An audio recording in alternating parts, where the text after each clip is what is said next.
প্রিয় দর্শক, স্বাগত জানাচ্ছি আগামীর বাংলাদেশ অনুষ্ঠানে। আশা করি আপনারা ভালো আছেন, সুস্থ আছেন। অনুষ্ঠানের শুরুতেই চলুন পরিচিত হয়ে নেই আমাদের আজকের দুজন অতিথির সঙ্গে।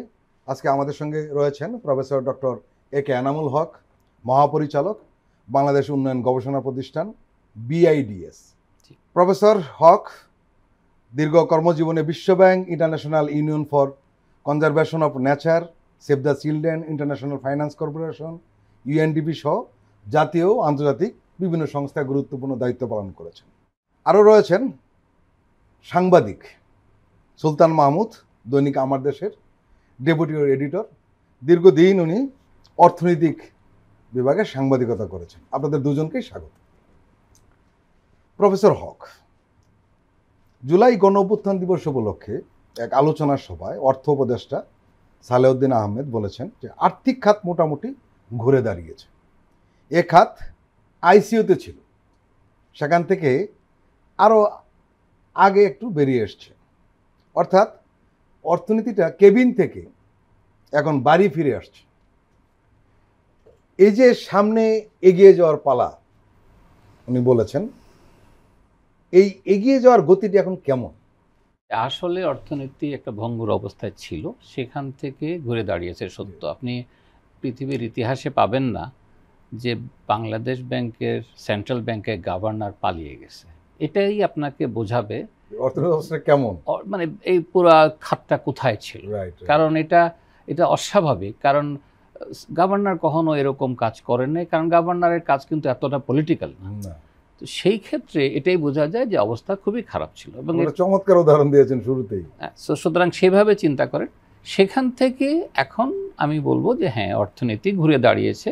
অনেকে যদি কম্পেয়ার করতে চায় যে আগের বছরে কি ছিল, এই বছরে কি হবে, তাহলে মনে হবে যেন খুবই খারাপ মনে হচ্ছে, কারণ গ্রোথ রেট কম। কিন্তু যে জায়গায় ছিল সেখান থেকে ঘুরে দাঁড়ানো, অনেকগুলো ব্যাংক একেবারে ভঙ্গুর অবস্থায় ছিল, চলে যেত, সেখান থেকে ঘুরে দাঁড়ানোটা খুব ইম্পর্ট্যান্ট। এবং আমার মনে হয় সেই দিক থেকে আমি এগ্রি করব যে আস্তে আস্তে এখন এগোচ্ছে ইকোনমিটা সেইভাবে।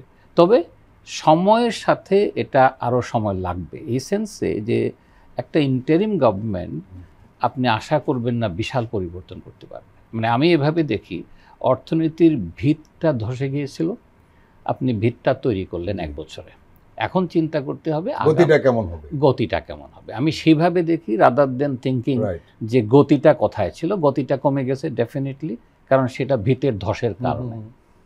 সেইভাবে আমি দেখব। সুলতান মাহমুদ, ওই অনুষ্ঠানে অর্থ উপদেষ্টা সালেউদ্দিন আহমেদ আরও কিছু কথা বলেছেন। তিনি বলেছেন যে দেশের ব্যবসা বাণিজ্যে সবার জন্য সমান সুযোগ ছিল না, দুর্নীতি ছিল চূড়ান্ত পর্যায়ে, গুটি কয়েক লোক দেশের আর্থিক খাত ধ্বংস করে দিয়েছে। যে ব্যাংকের মালিক সে সংসদ সদস্য, আবার সে হোটেল ও টেলিভিশনের মালিকও ছিল। সব খাতেই একচ্ছত্র প্রভাব ছিল। তবে এটা থেকে এখন আমরা মুক্ত। আসলে মুক্ত হতে পেরেছি? দেশের অর্থনীতি ধসে পড়া অর্থনীতি বলছেন, আমরা বলছি একেবারে উচ্ছন্নে যাওয়া অর্থনীতি। উচ্ছন্নে যাওয়া অর্থনীতি কেন? অর্থনীতির যতগুলো ইন্ডিকেটর আমরা সূচক বলি, তার এমন একটি সূচক খুঁজে পাবেন না যেটিতে ইতিবাচক কোনো কিছু ছিল।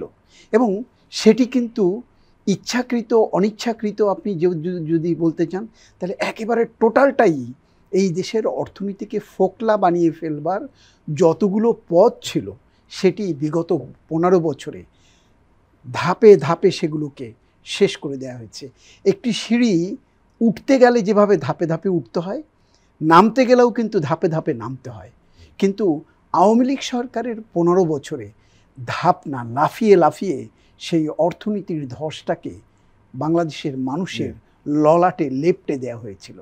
সেই জায়গা থেকে যদি আপনি বলেন, এই অন্তর্বর্তীকালীন সরকার একটি উত্তরাধিকার সূত্রে একটি ধ্বংসপ্রাপ্ত অর্থনীতি, বা যেটাকে আমরা বলি যে আগ্নেয়গিরির লাভা যেভাবে উদ্গীরণ হয়, সেরকম লাভার অর্থনীতির এরকম একটি আগ্নেয়গিরির উপরে দাঁড়িয়ে এই সরকার সেটিকে আপনার ঠান্ডা করবার, প্রশমিত করবার চেষ্টা করেছে।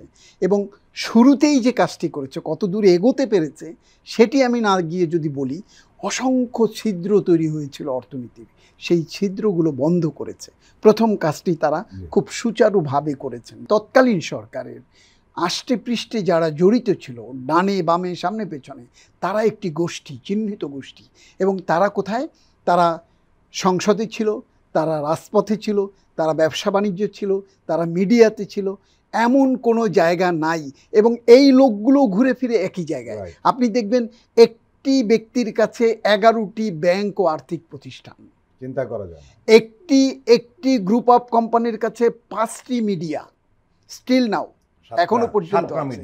একটি গ্রুপের কাছে 7টি মিডিয়া, টেলিভিশন, রেডিও, সেই টেলিভিশনের আবার ভেরিয়েশন আছে, পত্রিকা, একটা বাংলা, ইংরেজি এবং বাংলার আবার আরেকটা উইং, এরকম অনেকগুলো আমরা দেখেছি। এবং আপনি দেখবেন এই যে বিগত সরকার, তারাই ওই সমস্ত ব্যবসায়ীরা যারা আগের সরকারকে সামনে রেখে বাংলাদেশের অর্থনীতির প্রত্যেকটি জায়গায় ধ্বংসের দ্বারপ্রান্তে পৌঁছতে যতগুলো সিঁড়ি আপনার মারাতে হয় সেগুলো মারিয়েছে। এবং শেষ পর্যন্ত ওই সরকারকে রসদ দিয়েছে জুলাই বিপ্লবে, যাতে এই হত্যাকাণ্ড, হত্যাযজ্ঞতে আরও ত্বরান্বিত করা যায়। সরকার তাদের উপর নির্ভরশীল হয়, তারা যেটুকু আছে সেটুকু চেটেপুটে খেতে পারে। এবং ওই ব্যবসায়ীদের কেউ কেউ এখন 14 শিকের ভেতরে আছেন, কেউ কেউ পালিয়ে আছেন, কারো নামে মামলা হয়েছে, লোক দেখানো মামলা। এই অন্তর্বর্তীকালীন সরকারের কাছে মেয়াদে লোক দেখানো মামলা হয়েছে, কিন্তু তারা প্রকাশ্যে ব্যবসা বাণিজ্য, ব্যাংকিং সব কিছু করতে পারে। কিন্তু অর্থ উপদেষ্টা দাবি করছেন যে একচ্ছত্র প্রভাব ছিল এবং সেটা থেকে এখন মুক্ত হয়েছে, কিন্তু মুক্ত হয়নি। আমি বলবো যে একচ্ছত্র যে আধিপত্য মুক্ত হয়নি, কিন্তু কেন হয়নি সেটির কারণ হলো একচ্ছত্র যে আধিপত্য আগে ছিল, আমি যেটা শুরুতে আপনাকে বললাম যে ছিদ্রগুলো বন্ধ হয়েছে মাত্র। এখন এটি দেখেন, যেটি ডক্টর এনামুল হক বলেছেন, একটি অন্তর্বর্তীকালীন সরকারের কাছে আমাদের প্রত্যাশাটা আকাশচুম্বী হয়ে গেছে। কারণ 15 বছরের যে ধ্বংসযজ্ঞ, যে ক্ষুধা, যে দারিদ্র, যে নিপীড়ন, যে অত্যাচার, যে অন্যায়, সেগুলো জমতে জমতে মনে হয়েছে এই সরকার আসলেই সব কিছু রাতারাতি সমাধান হয়ে যাবে। কিন্তু যেটি এই সরকার করেছে সেগুলো শুভ সূচনা হয়েছে, যেগুলো পারে নাই। আপনি যে প্রশ্নটা করছেন তার মূল কারণ হলো 15 বছরের সুবিধাভোগী যারা, সেটি জনপ্রশাসন বলেন, পুলিশ বলেন, ব্যাংক বলেন, ব্যবসা বাণিজ্য বলেন, বিনিয়োগ বলেন, সব জায়গাতে কিন্তু তারাই বসে আছে। এবং সরকার যে গতিতে এগোতে চেয়েছে, সরকারকে সহযোগিতার পরিবর্তে অসহযোগিতা করে সেই গতির হ্রাস টেনে ধরা হয়েছে। যে কারণে এই 1 বছরে সরকারের যে লক্ষ্য বা সরকার যে পথে হাঁটছিলেন, যে গতিতে হাঁটছিলেন, সেটি যদি পারতেন আরও অনেক কিছু মানে আপনার সাফল্যের ঝুড়িতে যুক্ত হতে পারত, যেটি এখন পর্যন্ত দৃশ্যমান নয়। প্রফেসর হক, আমরা লক্ষ্য করছি যে কিছু ব্যক্তি এবং গোষ্ঠী ব্যক্তিগতভাবে এবং কখনো কখনো সুসংগঠিতভাবে বারবার বলার চেষ্টা করছে যে অর্থনীতি স্থবির হয়ে গেছে। এবং আপনি নিশ্চয়ই জানেন যে আমেরিকার শুল্ক আরোপকে কেন্দ্র করে এখানে এক ধরনের খুব মানে ব্যাপকভাবে একটা নেতিবাচক কর্মকাণ্ড এখানে পরিচালনা করার উদ্যোগ নেওয়া হয়েছিল, শেষ পর্যন্ত ব্যর্থ হয়েছে। তাদের মুখে আমরা অনেক কথাই শুনি না। যেমন ধরুন যে পণ্য রপ্তানিতে চলতি অর্থ বছরের শুরুটা আমাদের ভালো হয়েছে। এবং আপনি জানেন যে 2025-26 অর্থ বছরের প্রথম মাস জুলাইয়ে 477 কোটি মার্কিন ডলারের পণ্য রপ্তানি হয়েছে। এবং এই রপ্তানি আয় গত 32 মাসের মধ্যে সর্বোচ্চ। এটা বিশাল একটা ব্যাপার। আমি নিজেও অবাক হয়েছি যে এই সময়ে রপ্তানিটা কীভাবে বাড়লো। একটা দিক আপনি এটাও জানেন যে গত বছরের জুলাইয়ের তুলনায় এই পণ্য রপ্তানিতে 24.90% বেশি প্রবৃদ্ধি হয়েছে। রিজার্ভ বেড়েছে, টাকার মান বেড়েছে, ব্যাংকগুলোতে স্থিতিশীলতা এসেছে, নিত্যপণ্যের দাম স্থিতিশীল রয়েছে, বিনিয়োগ আসছে। এরপরও এই গোষ্ঠীগুলো কেন অর্থনীতি নিয়ে নেতিবাচক প্রচারণাটা অব্যাহত রেখেছে? এর পেছনে কারণটা কি? গোষ্ঠীগুলো যেভাবে চাইবে, আমরা সবসময় কিন্তু যার যার মতো চিন্তা করি। এবং আমি এটা প্রত্যেকটা ইকোনমির পজিটিভ সাইড যেমন আছে, নেগেটিভ সাইডও আছে। এখন দেখেন জুলাই মাসে আমরা যে এক্সপোর্ট করলাম, আমি যদি 2024 এবং 25-এর এপ্রিলকেই চিন্তা করি, জুলাইটা রেখে দিলাম, আমি জুলাইটাতে পরে আসছি, এপ্রিল মাসে যদি চিন্তা করেন দেখবেন যে আমরা গার্মেন্টস ইন্ডাস্ট্রিতে এক্সপোর্ট 40% বেড়েছে। হ্যাঁ। সুতরাং হয় নাই যে তা না। জুলাইতে একটু বেশি হওয়ার বা ঐতিহাসিকভাবে আপনি যেটা বললেন সেটা একটা বাড়তি কারণ হচ্ছে আগস্ট মাসে শুল্কটা আরোপ হবে, সেজন্য অর্ডারগুলো বেশি, সেটা পরিষ্কার। অর্থনীতি যদি যারা ন্যারেটিভটা দেখছেন, আপনি যেটা বললেন, আমার ব্যাংকগুলোর অবস্থা খারাপ, একটা ইকোনমিতে মুভ করতে গেলে ফাইন্যান্সিংয়ের ব্যবস্থা লাগে। এখন ব্যাংকগুলো ঘুরে দাঁড়ানো এখনও শেষ হয় নাই, দাঁড়াচ্ছে মাত্র। এই জায়গায় আপনি হঠাৎ করে বিনিয়োগ ইন্টারনালি বাড়াতে পারছেন না। সুতরাং দোষটা বিনিয়োগকারীরও না, দোষটা যে একেবারে ব্যাংকের তা না, কারণ আপনি ধসে পড়া ব্যাংকে ঠিক করছেন, এটা একটা দিক।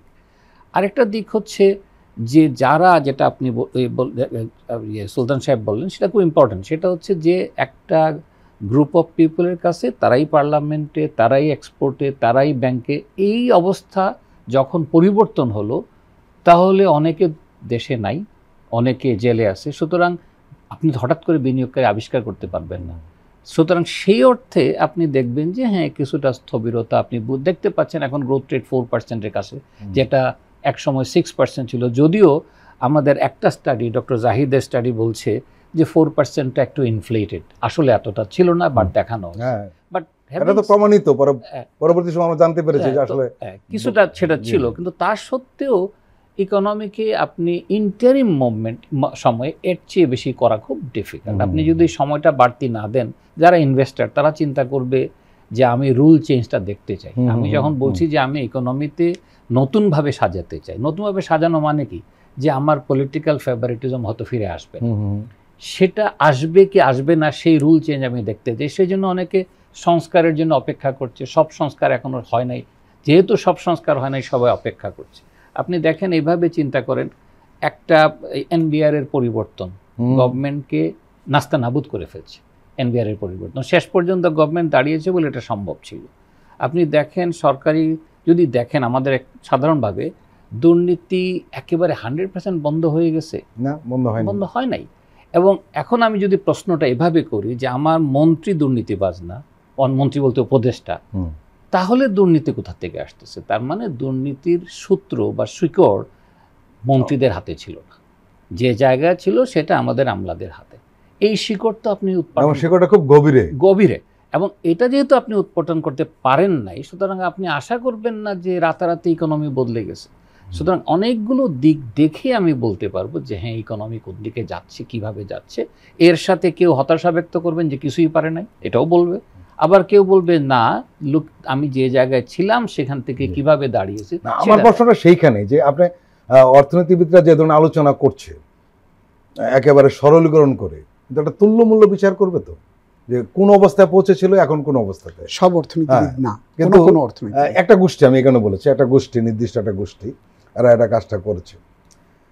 আরেকটা বিষয়, আমরা একটু অন্য বিষয়ে যাই, এটা রিলেটেডই, সেটা হলো শুল্কের ব্যাপারটা খুব বহুল আলোচিত।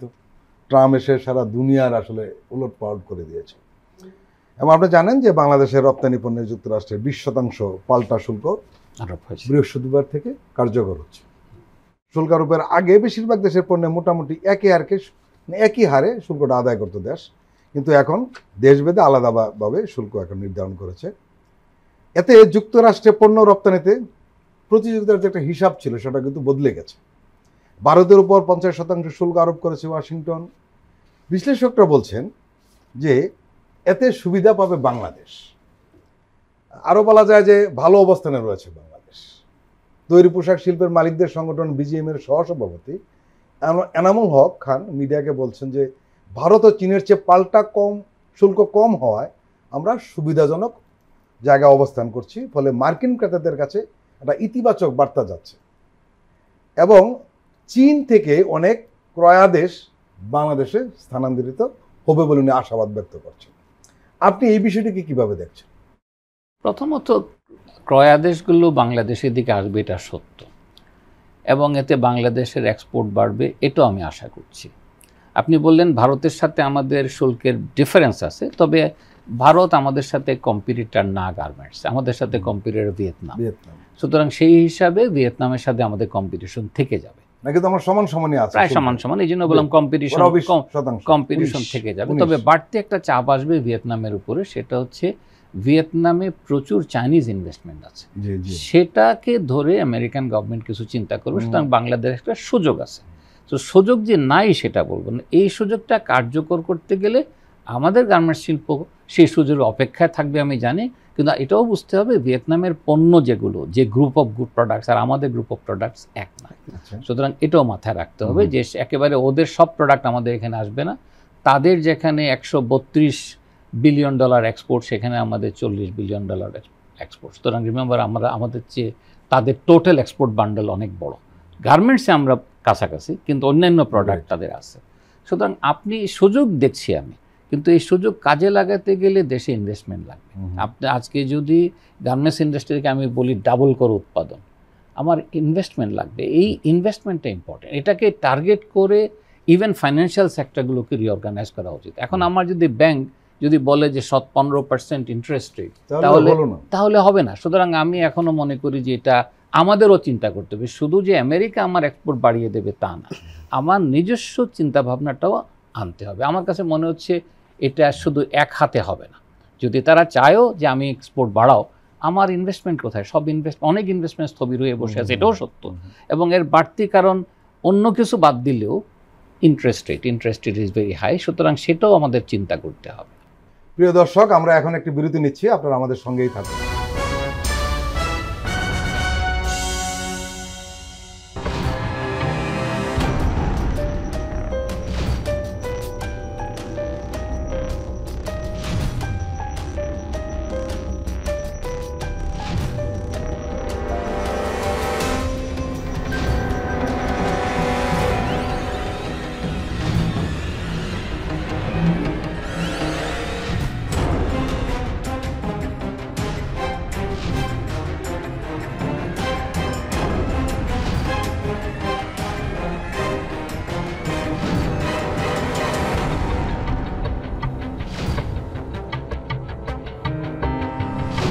কেমন আছে অর্থনীতি দেখবেন প্রতি সোম ও মঙ্গলবার রাত 10:20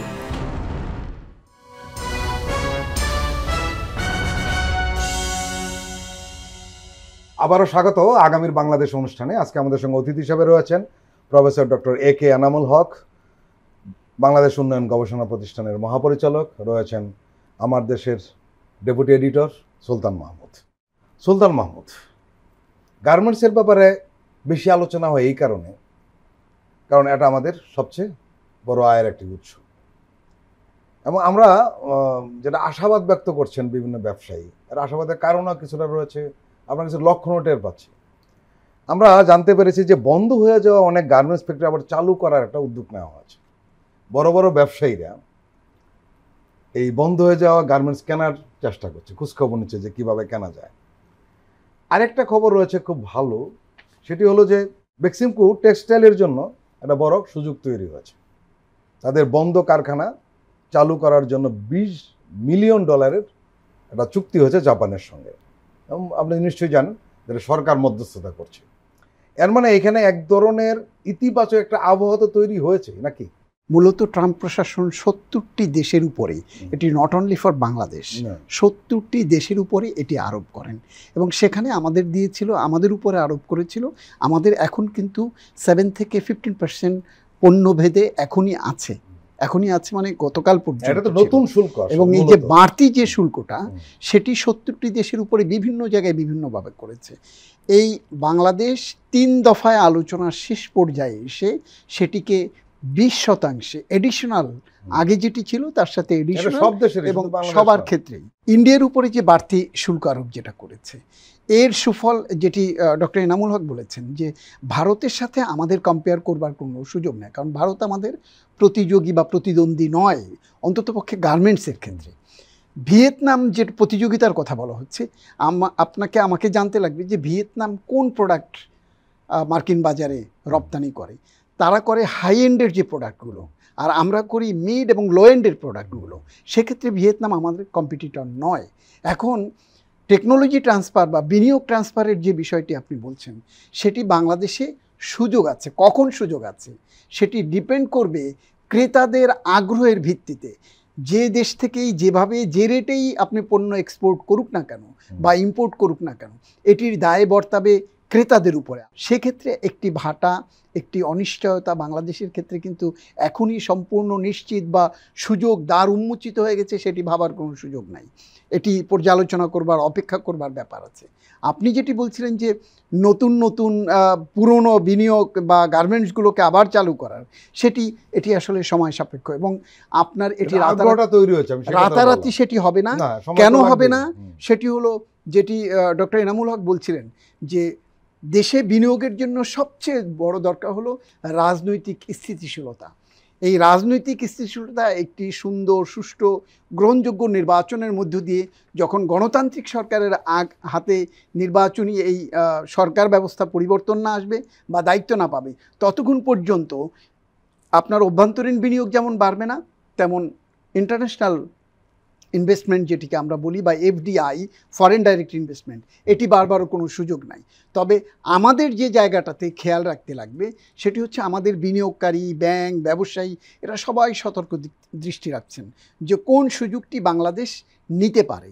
সেই সুযোগটিকে যদি মোক্ষম সময়ে যদি কাজে লাগাতে পারে এবং বিনিয়োগের ক্ষেত্রে ব্যাংকগুলো যদি নিজেদের শক্তি সামর্থ্য বাড়াতে পারে এবং সরকার এই ব্যাংকগুলোর শক্তি বাড়ানোর জন্য, ব্যাংকগুলোতে টাকার প্রবাহ বাড়ানোর জন্য, স্বাভাবিকভাবে যাতে বিনিয়োগকারীরা বিনিয়োগের জন্য টাকা পায়। এখানে আরেকটি জায়গায় আপনাকে মাথায় রাখতে লাগবে, বড় বিনিয়োগের জন্য, দীর্ঘমেয়াদী বিনিয়োগের জন্য কিন্তু জায়গা ব্যাংক নয়, বড় জায়গা হলো পুঁজিবাজার। সেই পুঁজিবাজারে স্বস্তি আনবার একটি চেষ্টা অন্তর্বর্তীকালীন সরকার করেছে। ডক্টর এনামুল হক বলেছেন যে এনবিআরে একটি বড় ঝাঁকুনি দিয়েছে সরকার, কিন্তু সেখানে বিজয়ী হয়েছে এবং সেই অন্যায় যারা সরকারের এই সংস্কার প্রক্রিয়াকে থমকে দিতে চেয়েছিল তারা কিন্তু পিছু হটেছে এবং সরকারের উদ্যোগ বাস্তবায়ন হয়েছে। একইভাবে দেখবেন পুঁজিবাজারকে যখন সত্যিকার অর্থে একটি ভাইব্রেন্ট পুঁজিবাজার, যেটিকে অপতথ্য বা মিস ইনফরমেশন বা ডিসইনফরমেশন বা ফেক ইনফরমেশন দিয়ে যে সর্বক্ষেত্রে আমাদের দেশকে ফুলিয়ে ফাঁপিয়ে দেখানো হয়েছিল, পুঁজিবাজারের ক্ষেত্রেও সেই অবস্থাটি ছিল। সেই জায়গা থেকে একটি কারেকশন হয়েছে, পুঁজিবাজারের সংস্কার এসছে এবং এই পুঁজিবাজার থেকেই কিন্তু বড় বিনিয়োগ নিতে পারে যারা ভালো উদ্যোক্তা। সেক্ষেত্রে আপনি যেটি বলছিলেন যে 15% বা অতি সুদে টাকা নিয়ে তারপরে বিনিয়োগ, সেটি কখনো ভায়াবল না, সেটি কখনো ব্যবসার জন্য সুখকর না। সেক্ষেত্রে যদি পুঁজিবাজার থেকে, যেটি ওয়ার্ল্ড ওয়াইড যে প্র্যাকটিসটা আছে, সেটিও যদি আমাদের বিনিয়োগকারীরা বা ব্যবসায়ীরা পুঁজিবাজার থেকে অর্থ সংগ্রহের চেষ্টা করে, সেই অর্থ সংগ্রহের জন্য পুঁজিবাজারটা কিন্তু রেডি হয়েছে। আমার মনে হয় অনেক সুযোগ আছে এবং যে সমালোচনাই করুক না, দিন শেষে আমাদের পক্ষে ব্যবসা আনবার জন্য, বিনিয়োগ আনবার জন্য যে পরিবেশ, সেই পরিবেশটি একটি নির্বাচিত সরকারের মাধ্যমে আসবে এবং এই সরকার সেই পথগুলো তৈরি করে রেখে যাচ্ছে এবং ফুটপ্রিন্টগুলো রেখে যাচ্ছে কোথায় কোথায় সংস্কার করলে আগামীর সরকার এগোতে পারবে। আমরা সেই অপেক্ষায় থাকতে চাই। প্রফেসর হক, ওষুধ শিল্প আমাদের দেশে স্বয়ংসম্পূর্ণ এবং আপনি জানেন যে দেশের মানুষের যে প্রয়োজনে 98% ওষুধ এখন দেশে উৎপন্ন হয় এবং প্রায় 150-র মতো দেশে আমাদের ওষুধ রপ্তানি হয়। এই শুল্ক বিষয়টা আমাদের ওষুধ শিল্পের জন্য একটা দিগন্ত উন্মোচন করছে বলে অনেকে ধারণা করছে। আপনি নিশ্চয়ই জানেন যে আমেরিকাতে একজন ডাক্তার যখন কোনো রোগীর জন্য ওষুধের নাম লিখেন, সেই ওষুধের 5টা নাম লিখলে অন্তত 4টা থাকে ভারতের তৈরি। এর মানে তারা ভারত ওষুধের ব্যবসাটা এমনিতে একদম একচেটিয়াভাবে করছে দীর্ঘদিন ধরেই। এখন নতুন করে যে 50% শুল্ক আরোপ হলো, তাদের জন্য একটা বড় ধরনের সংকট দেখা দেবে। আমাদের দেশের এই ওষুধ শিল্পটা এই সুযোগটা নিতে পারে এরকম কেউ কেউ বলছেন, আপনার কি মতামত? এটা খুব সহজ হবে না, মানে এটা যেভাবে মনে হচ্ছে এই কারণে যে অ্যাক্টিভ ইনগ্রেডিয়েন্ট এগুলো আমাদের প্যাটেন্টেড না। এগুলো যখন আমরা আনি, আমরা যে ওষুধগুলো আনি যেগুলো হয় কপিরাইট নাই অথবা এগুলো অন্য দেশের জন্য কোম্পানিগুলো বলছে তুমি বিক্রি করতে পারো, 26 সালের সমস্যা শুরু হবে। হ্যাঁ, সুতরাং আমরা এটার জন্য যদি করতে হয় তাহলে ওষুধ শিল্পকে বিশ্ববিদ্যালয়ে যেখানে ফার্মাসি ডিপার্টমেন্ট আছে তাদের সাথে বিনিয়োগ করে নিজেদের প্যাটেন্টিং আনতে হবে। সুতরাং এই পথটা, এটা বলা সোজা কিন্তু আমার মনে হয় না এটা হবে। আরো কেউ কেউ বলছে যে আমরা 26 সাল পর্যন্ত চালিয়ে নিতে পারি, এরপরে কিন্তু এই সুযোগটাও থাকবে না। না, এরপরে সুযোগ থাকবে না। Right. সুতরাং এই ক্ষেত্রে আমার মনে হয় ওষুধ শিল্প যদি মনে করে, এবং উইচ ইজ ভেরি ইম্পর্টেন্ট, যে এতগুলো দেশে আমরা রপ্তানি করছি, যদি রপ্তানি বাড়াতে হয় তাহলে এখনই তাদের গবেষণায় ফান্ডিং করতে হবে। তাদের চিন্তা করতে হবে যে আমার কিছু প্যাটেন্টেড প্রোডাক্ট থাকতে হবে। যদি না থাকে এবং অ্যাক্টিভ ইনগ্রেডিয়েন্ট আমরা যদি তৈরি করতে না পারি নিজেরা, it's will be very difficult. আমার কাছে মনে হচ্ছে তখন তো আমরা নিজেরাই সমস্যায় পড়বো, বিশাল দামে ওষুধ কিনতে হবে। আমাদের সেই প্রবলেম আছে। আমরা যে সমস্ত কান্ট্রিতে এখন এক্সপোর্ট করি তারাও সব জায়গায় নিতে পারবে না, না। কারণ বিধিনিষেধ আসবে। জি। এখন আমরা এলডিসি হওয়াতে বিধিনিষেধগুলো তো নাই। সুতরাং ঔষধ শিল্পকে আমি মনে করি এটা সম্ভাবনাময় শিল্প, কিন্তু এই শিল্পকে যদি দাঁড়া করাতে হয় তাহলে তাদের গবেষণায়, এবং এখানে সরকারেরও দায়িত্ব আছে গবেষণায় ফলাফল দেওয়া, যে আমি গবেষণা করে কিছু প্যাটেন্ট আমাদের প্রোডাক্টে নিয়ে আসবো। এটা ইন্ডিয়া গত 20 বছরে করে ফেলছে। অনেকখানি এগিয়েছে। এই কাজটা আমরা আসলে করি নাই। আমরা ঔষধ শিল্পকে খুব সহজ ইনকাম হিসাবে একেবারে সস্তা ইনগ্রেডিয়েন্ট দিয়ে কিছু প্রোডাক্ট তৈরি করেছি। যদিও আমাদের ক্যাপাবিলিটি আছে, কিন্তু যদি প্যাটেন্ট রাইট না থাকে তাহলে ঔষধ শিল্প will B a very difficult one. এর মানে আমরা সেই সুযোগটা নিতে পারবো না যদি আমরা রিসার্চ না করি। রিসার্চ করা ডিফিকাল্ট না। আজকালকার দিনে একটা নতুন ওষুধ আবিষ্কার হলে 3 বছর লাগে রিভার্স এক্সপেরিমেন্ট করে এটাকে, অথবা রিভার্স ইঞ্জিনিয়ারিং করে তারা বের করে ফেলে এটা কি ছিল। আচ্ছা, সুতরাং এইটা ডিফিকাল্ট না। বায়োকেমিস্ট্রি ডিপার্টমেন্ট আছে, ফার্মাসিউটিক্যাল ডিপার্টমেন্ট আছে বাংলাদেশে অনেকগুলো ইউনিভার্সিটিতে। আমাদের ইন্ডাস্ট্রিগুলোকে তাদের সাথে লিঙ্কেজ করে দেওয়া, যে তুমি এখানে যাও এই প্রোডাক্টগুলোকে বের করে নিয়ে আসো এখানে কি ছিল। এটা ইম্পসিবল না, এখন কঠিন কাজ না। কঠিন কাজ না, এটা চিন্তা করা উচিত। আমরা আমাদের গবেষণাতে সেগুলো আনতে হবে। গবেষণা দুই রকমের। একটা গবেষণা হচ্ছে সরকার বলছে যে আপনি গবেষণা করেন, আরেকটা হচ্ছে ইন্ডাস্ট্রি গবেষণা করবে যে এই গবেষণার ফলটাকে আমি প্রোডাক্ট হিসাবে রূপান্তর করব। সেই গবেষণা ইন্ডাস্ট্রিকে আগাতে হবে। প্রিয় দর্শক, আমরা আবার একটি বিরতি নিচ্ছি, আপনারা আমাদের সঙ্গেই থাকুন।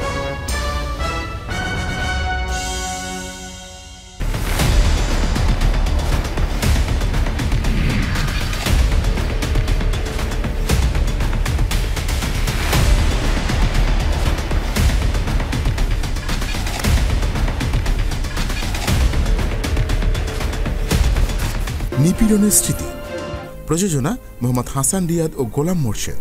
দেখবেন প্রতি শুক্র ও শনিবার সন্ধ্যা 7টায়।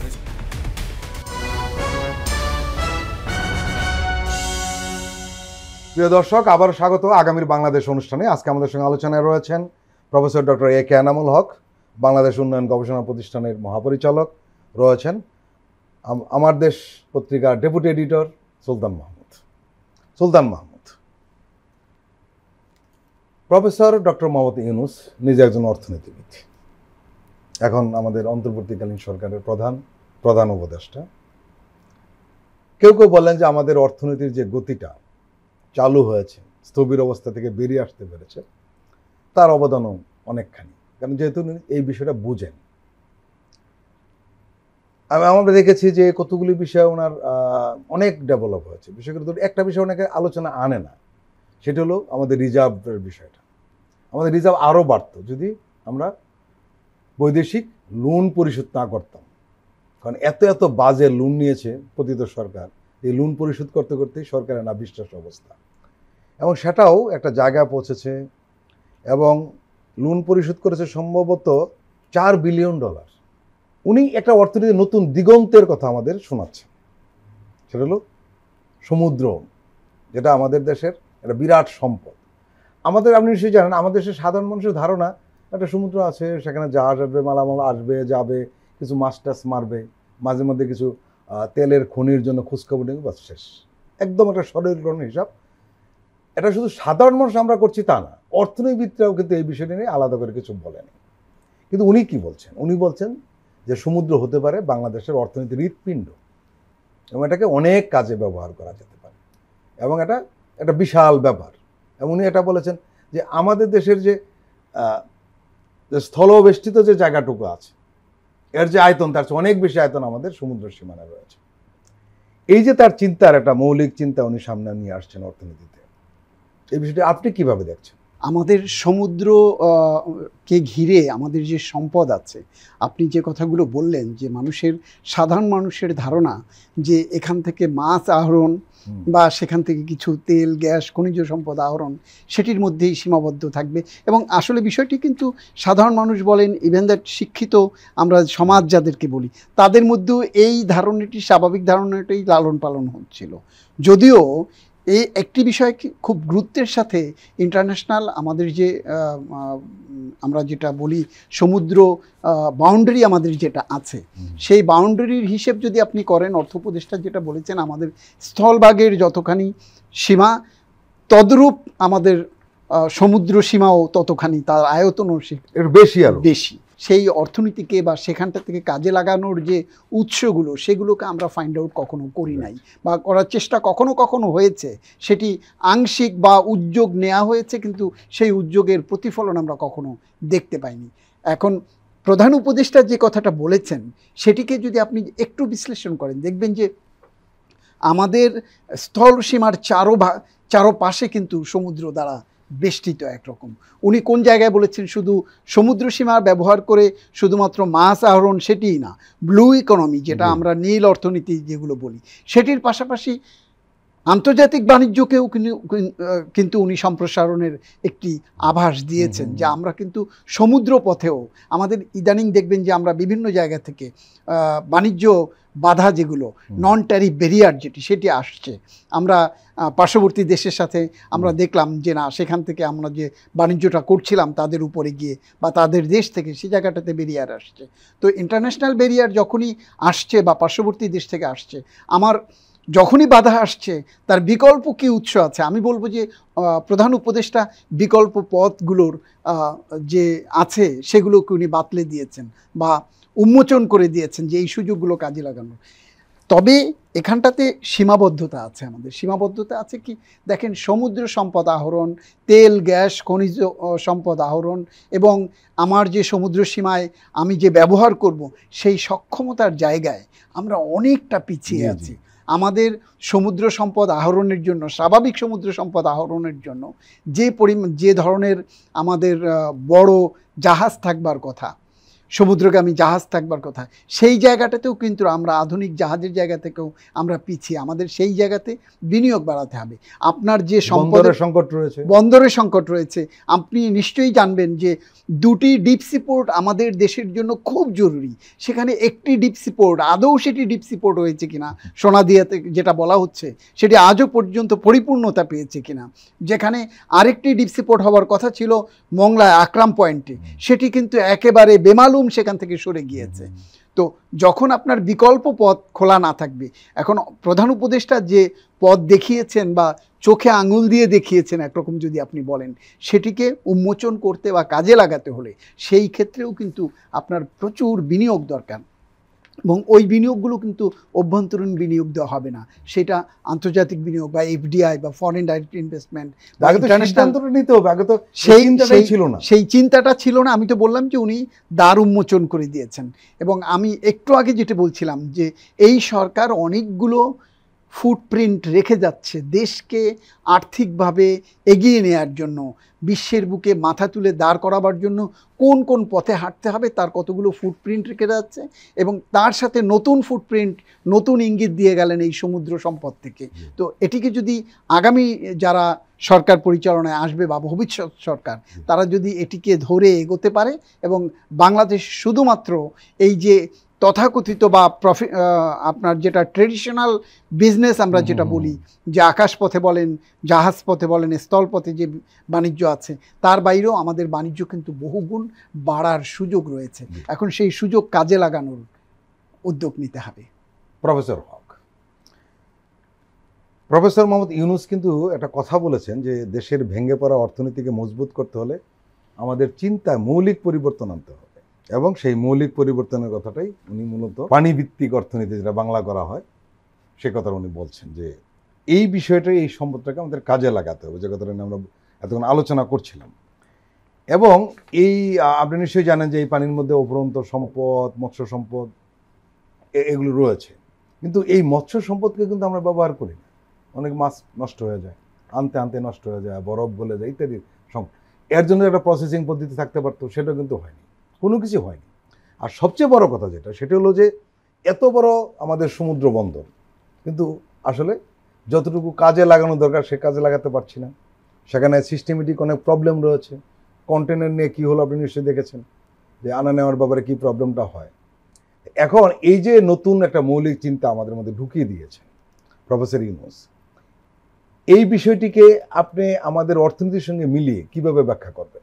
আমি এটাকে একটু অন্যভাবে দেখি। আমি আপনাকে কয়েকটা ইস্যু বলি। একটা হচ্ছে সমুদ্র সীমা নির্ধারণ হওয়ার একটা সুবিধা হলো যে আমার এলাকায় কেউ ঢুকতে পারবে, রাইট, এটা আমার অধিকার। আপনি যদি সমুদ্রর এখন AIS আর্টিফিশিয়াল ইন্টেলিজেন্স দিয়ে আমি ট্র্যাক করতে পারি। তো আমার ক্লাসের ছাত্রদেরকে আমি 1 মাসের একটা অ্যাসাইনমেন্ট দিয়ে বললাম, তোমরা আমাদের সমুদ্র সীমার ভিতরে বিদেশি জাহাজ কতটা আছে দেখা যায়। তো তারা বলল, না স্যার, আমাদের বর্ডারে তারা বসে থাকে। তার মানে বাংলাদেশের বর্ডার ঘেঁষে আন্তর্জাতিক সমুদ্র, সেখানে কারা বসে আছে? তাইওয়ান বসে আছে, ইন্ডিয়া বসে আছে, শ্রীলঙ্কা বসে আছে। আপনি বলছেন মাছ নেবেন, এই মাছ তো আসে ওই পথে, ওখানে ওরা বসে কাজটা করছে। প্রবলেমটা কোথায়? প্রবলেমটা হচ্ছে সমুদ্রে অনেকগুলো সম্পদ। একটা সম্পদ হচ্ছে মাছ, আপনি চিন্তা করছেন। একটা সম্পদ হচ্ছে জাহাজ যাচ্ছে, এটাতে আপনি এক্সপান্ড করতে পারবেন, আপনার ট্রেড বাড়লে এটা এক্সপান্ডেড হবে। কিন্তু বাড়তি যেটা বুঝতে হবে যে আমাদের 10 লাখ লোক, এরা আসলে সমুদ্রে মৎস্য আহরণ করে 12 কিলোমিটারের ভেতরে, তার এর বাইরে যেতে পারে না, কারণ তাদের যে ইনভেস্টমেন্ট, এই এবিলিটি নাই। এখন এই এবিলিটি যদি আপনি 100 কিলোমিটার নিতে চান, তাহলে আমাদের বর্তমান অবস্থায় ক্যাপাবিলিটি নাই, যেটা উনি সক্ষমতার কথা বললেন। এই সক্ষমতা বাড়াতে গেলে আপনাকে একটু দূরে চিন্তা করতে হবে যে কার আছে। আমি আপনাকে বললাম তাইওয়ান কোথায় আর বাংলাদেশ কোথায়, তারা সেখান থেকে এসে আমাদের মাছটা নিয়ে যাচ্ছে, চায়নাও নিয়ে যাচ্ছে, অনেক দেশ নিয়ে যাচ্ছে। জাপানিজরা গিয়ে দেখেন আটলান্টিক থেকে মাছ নিয়ে আসে। তার মানে হচ্ছে আগামীতে আপনাকে এই চিন্তা করতে হবে। দ্বিতীয়, আমি যেটা ইম্পর্টেন্ট কথা বলি সেটা হচ্ছে এপ্রিল মাসের শেষের দিকে ট্রাম্প একটা নতুন আইন পাশ করছে, এটা আমাদের চিন্তা করার জন্য। আমি আনন্দিত এই কারণে প্রফেসর ইউনূস এটা উল্লেখ করেছেন যে সমুদ্র সম্পদ, ট্রাম্পের আইনটা দেখার মতো। ট্রাম্প বলছে যে পৃথিবীর যে কোনো আন্তর্জাতিক সমুদ্রে আমেরিকান কোম্পানি গিয়ে যদি সম্পদ আহরণ করে, ট্রাম্প তাকে প্রোটেকশন দেবে। যেই একই আইন ব্রিটিশরা দিছিল, স্প্যানিশরা দিছিল কলোনাইজেশনের জন্য। কলোনাইজেশন আইন কি ছিল? যে ব্রিটিশ কোনো কোম্পানি যদি কোথাও গিয়ে কারো সাম্রাজ্য দখল করে, তাহলে ব্রিটিশ সরকার তাকে প্রোটেকশন দেবে। তার মানে বুঝতেছেন, আমি যেটা চিন্তা করছি সেটা হচ্ছে আরেক ধরনের কলোনাইজেশন আসতেছে। বিপদে কে পড়বে? আন্তর্জাতিক সমুদ্র তছনছ হয়ে যাবে। আমাদের ক্ষেত্রে যেটা চিন্তা করা উচিত যে আমাদের আন্তর্জাতিক সমুদ্রগুলো যেন ঠিক থাকে, তা না হলে কিন্তু বিপদ হবে। এখন ভেতরের সম্পদ যদি আহরণ করেন, তাহলে সবচেয়ে কাছের সম্পদটা কি? দুটো সম্পদ আমি বলবো, এত দূরে যাব না, এত বড় ইনভেস্টমেন্ট করতে আমাদের সময় লাগবে। দুটো সম্পদ, একটা হচ্ছে মেরিন অ্যাকোয়াকালচার। মেরিন অ্যাকোয়াকালচারটা কিছুই না, আপনি সমুদ্রের মধ্যে খাঁচার মধ্যে মাছের উৎপাদন করবেন। এতে কি হয়? আপনার খাদ্য কম লাগবে, আপনার কস্টিং কম লাগবে, এবং এটা আপনি ইজিলি করতে পারবেন। এটা এক্সপোর্টেবল প্রোডাক্ট।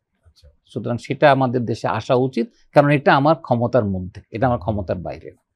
দ্বিতীয়ত যেটা হচ্ছে, আমরা চেষ্টা করছি উইন্ড এনার্জি, এটা কাজ করবে না। আমি কয়েকদিন আগে কুতুবদিয়াতে গিয়ে দেখলাম 50-এর মতো উইন্ড মিল কাজ করছে না। কক্সবাজারে যে 35 মেগাওয়াটের জন্য চলে, এগুলো আপনি গিয়ে দেখবেন অধিকাংশ কাজ করছে না। কারণটা হচ্ছে আমরা যে জিওগ্রাফিক অবস্থায় আছি বঙ্গোপসাগরে, সে কোথায় কাজ করে? সমুদ্রে বাতাস যেতে হবে, আমাদের বাতাস এসে থেমে যায় মাটিতে। সুতরাং আপনি এখানে আশা করবেন না মাঝে মধ্যে চলবে, মাঝে মধ্যে চলবে না। আমাদের যেটা খুব ইম্পর্টেন্ট সম্পদ, সেটা হচ্ছে আমাদের সমুদ্র প্রতিদিন 2 বার 6 ফিট উপরে উঠে 6 ফিট নিচে নামে।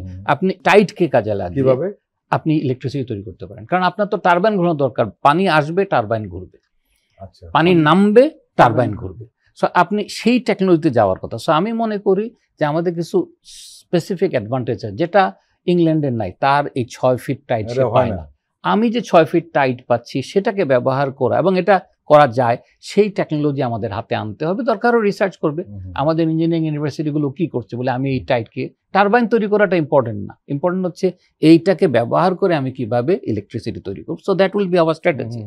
আমি মেরিন অ্যাকোয়াকালচার এই জন্য বলছি যে এটা অনেক সহজ আমাদের জন্য করা।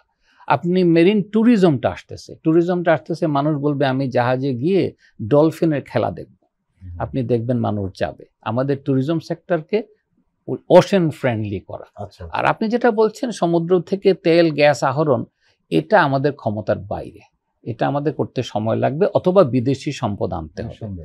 সিমিলারলি আপনি যদি বলেন যে আমি আন্তর্জাতিক সমুদ্রে গিয়ে মাছ শিকার করব, আমি তো প্রথম বলবো আগে আন্তর্জাতিকে যাও। বলে কেন? আন্তর্জাতিক সমুদ্রে মাছ শিকার করাটাই অধিকাংশ, যে বললাম চাইনিজরা আসে, তাইওয়ানিজরা আসতেছে, তারা এসে ওখান থেকে নিয়ে যাচ্ছে, শ্রীলঙ্কানরা 100 কিলোমিটার উত্তরে এসে নিয়ে যাচ্ছে, কিন্তু আমাদের সমুদ্রের ভিতরে ঢোকে না, কারণ তারা জানে এটা বাংলাদেশের সীমানা। সুতরাং আমি মনে করি এটা একটা দিগন্ত উন্মোচিত হবে। আগামী 20 বছরে গ্লোবাল প্রেডিকশন হচ্ছে economic growth around the world সমুদ্র থেকে আসবে। এই প্রেডিকশনটা অ্যাটলিস্ট আমাদের, যে আমরা এখন পড়াই ক্লাসে, যে this is where the opportunities are, সেই অপরচুনিটি দেখা হচ্ছে। এটার সাথে আরেকটা জিনিস জড়িত, সেটা হচ্ছে এমপ্লয়মেন্ট। গ্লোবালি আপনি দেখেন যেটাকে বলে ট্যুরিজম, মানে ওশেন বেসড ট্যুরিজম আটলান্টিকে, কারণ আটলান্টিকের চারপাশে ধনী দেশ। এখন যদি দেখেন আগামী 10 বছরে ধনী দেশ কিন্তু চেঞ্জ হচ্ছে, চাইনিজরা হচ্ছে, এদিকে আসিয়ানরা হচ্ছে, আমাদের অঞ্চলে আসছে। তার মানে আমাদের সমুদ্র পর্যটক বাড়বে। পর্যটক বাড়া মানে হচ্ছে পর্যটকের সাথে 7% growth rate in employment. Marine, এটা হচ্ছে মানুষজন বলবে যে আমি এই কাজে যাব।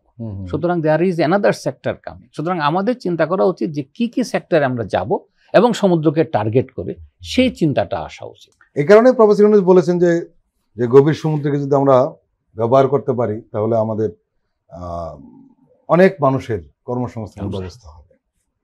এবং উনি যেটা বলছেন যে আমাদের অর্থনীতি একটা নতুন শক্তি পাবে, যেটা আমরা এক জায়গায় স্থবির হয়ে আছি। দেখা যাক, উনি নতুন একটা চিন্তার জগৎ আমাদের কাছে উন্মোচিত করেছেন। সাধারণ মানুষ এটা নিয়ে ভাবছে, সম্ভবত আমরা আশাবাদী তো হতেই পারি যে এটা নিয়ে নতুন একটা কিছু হবে। না, আপনি ওভাবে চিন্তা করেন, বাংলাদেশ ছোট্ট একটা দেশ, প্রায় 18 কোটি লোক। আপনি এখন সম্পদ কোথায় পাবেন? অবশ্যই মাটির ভেতরে একটা অংশ, আর যেটা হচ্ছে সমুদ্রে, যেটা আপনার ক্ষমতার মধ্যে আছে, আপনি সেখানেই যাবেন এবং সেটাকেই ব্যবহার করবেন। এর অর্থ এই না সেটাকে ব্যবহার করতে গিয়ে আপনি সেটাকে নষ্ট করবেন। রিমেম্বার, আমি পরিবেশের কথাটা বলবো এই কারণে যে খুব ইম্পর্টেন্ট, কারণ সমুদ্রের পলিউশন আর মাটির পলিউশন এক না। মাটির পলিউশন এক জায়গা থেকে আরেক জায়গায় সহজে যায় না, সমুদ্রে এক জায়গায় পলিউট করলে ছড়িয়ে পড়ে। সুতরাং সেটাকে চিন্তা করে আমার মনে হয় আস্তে আস্তে আগানো উচিত। প্রফেসর AK এনামুল হক এবং সুলতান মাহমুদ, আপনারা দুজন আমাদের দীর্ঘ সময় দিলেন, আপনাদেরকে আন্তরিক ধন্যবাদ। ধন্যবাদ। প্রিয় দর্শক, আজকের অনুষ্ঠান আমরা এখানে শেষ করছি। আপনারা ভালো থাকবেন, সুস্থ থাকবেন। আল্লাহ হাফেজ।